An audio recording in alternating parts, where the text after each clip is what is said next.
Welcome back to The Lead. I'm Jake Tapper, live in Paris, France, where we are continuing to learn more about that raid 2 mornings ago, the raid that left the ringleader of the ISIS terrorist attack group dead. Now the Paris prosecutor's office says that the female relative of the ringleader did not apparently blow herself up during that raid, as they had initially said she had. Instead, officials say it was a third man, an unidentified man who set off a suicide vest. They just also disclosed today that they found this third body as well.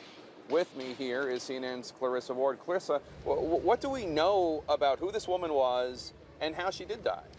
Okay, so it's getting increasingly complicated, this picture. We know that this is a 26-year-old woman. Her name is Hassana Eitboulassian, and she's believed to be the cousin of the architect of these attacks, Abdelhamid Abaoud. Now, originally, French authorities had said that she was the one who detonated the explosive vest, and you heard the sound in that video just before the police stormed the building. She was shouting, "Il n'est pas mon copain, il n'est pas mon copain, he's not my boyfriend, he's not my boyfriend."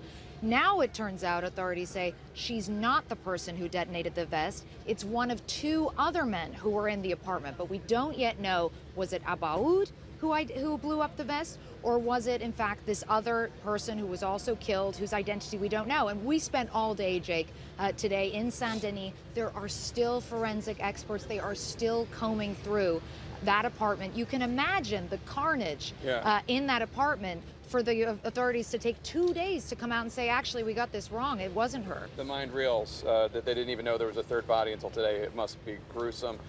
Quickly, if you could, we're finding out more about a suicide bomber from the Stade de France.